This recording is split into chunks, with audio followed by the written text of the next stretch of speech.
Thanks for the opportunity to update on this study. So next slide. So you want to flash through, that's great. Yeah, so we know that muscles are very important. Healthy muscles allow us to do our everyday activities. Just one more, please. And tendons are also important. So if we have weaker tendons, that can make us weaker and also make us more tired.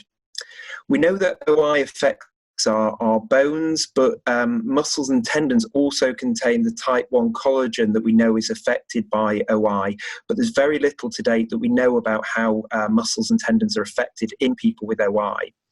And this is important because there are a number of problems that people with OI report clinically, so things like poor mobility, fatigue, and certain injuries that could be caused by problems with muscles and tendons. Next slide, please. So our first part of our study was to sort of characterize the severity of these problems with physical function. Can you just go on one more, please? Yep, so we used a questionnaire study and we took data from people, around 100 people with OI of different types on their physical function. And what we found is that people with OI have impaired physical function, so lower mobility, more pain, lower physical activity than people without.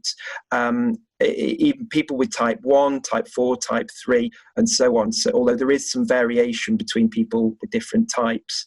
In addition, these impairments are greater in older individuals and also people with certain types of pain and fatigue. So there's clearly a clinical problem here. Next slide, please. And we're interested in looking at the tendon and muscle underneath and whether there are any issues with them that could explain why physical function's reduced. So next slide, please. So just to give you an idea of what we're doing, so we've recently expanded the study. We were initially looking at individuals 18 to 35, but now 18 to 50.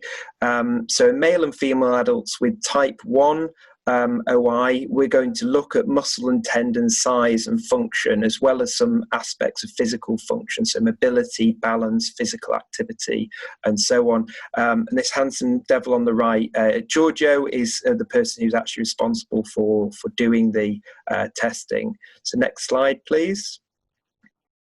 So what we'll do is ask people to lie down for 10 minutes in our open MRI scanner while we take images of the muscle and tendon size. Next slide. Thank you.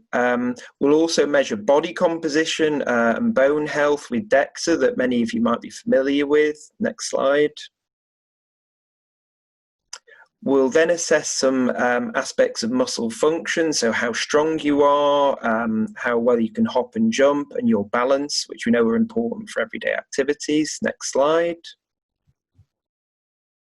And we're also able to directly measure the function of your tendon. So you can see this is an ultrasound picture of a tendon that's at your knee.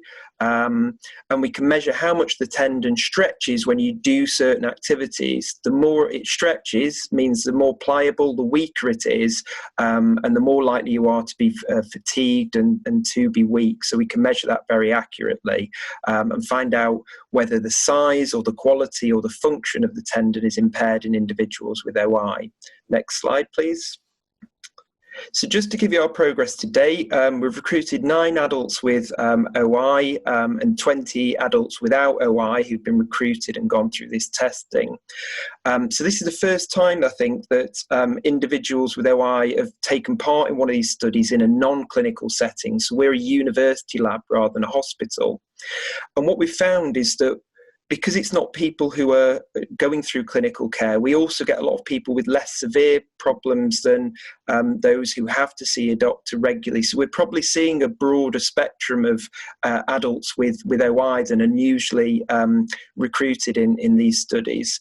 The problem is it isn't a hospital setting, and so it's not somewhere that people are routinely going, and so it does demand an effort to come and take part. So we do need more individuals. So anybody with OI type 1, 18 to 50, who'd be interested in taking part would be very grateful to you to do that. So what it involves is around 2.5 hours at our Manchester City Centre laboratory.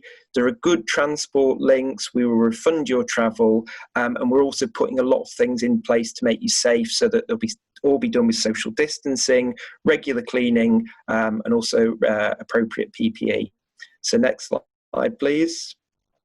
So yeah, just to say thanks again for the support. If you'd like more information on the study, or to take part, or to learn a bit more about the work we've already published, then my email and Twitter handle are below. Thank you.